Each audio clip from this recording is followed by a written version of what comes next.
বরাক দর্পণ নিউজে আপনাদের স্বাগত।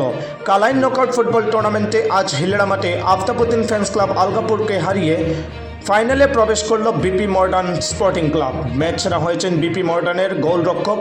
খেলা শেষে সেমিফাইনাল বিজয়ীদের হাতে 20,000 টাকার চেক তুলে দেওয়া হয়। চেক তুলে দেন সমাজসেবী নুরুল হক। আগামীকাল কালাইন এফসি আর এমএলএ বিজয় এফসি রাতাবাড়ির মধ্যে মুখোমুখি হবে দ্বিতীয় সেমিফাইনাল।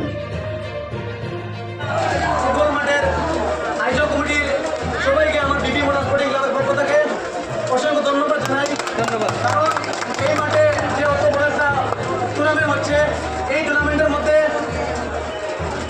ভালো ভালো টিম এসেছে। এর মধ্যে আমাদের বিপি মডার্ন স্পোর্টিং ক্লাব রয়েছে একমাত্র গ্রামের টিম। আজকে যে আমরা খেলেছি, আপনারা সবার অডিয়েন্সের পক্ষ থেকে বা সবাই আমাকে সাপোর্ট করেছেন, তাই আমরা জিতেছি। এবং আমি আগামীতেও আমরা জিতবো নিশ্চয়। আপনারা আমাদেরকে একটু সাহায্য সহযোগিতা করবেন। আর আমি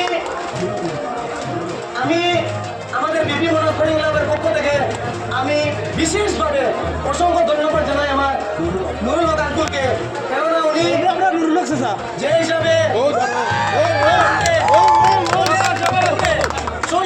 জিন্দাবাদ, নুরুল হক আঙ্কেল জিন্দাবাদ।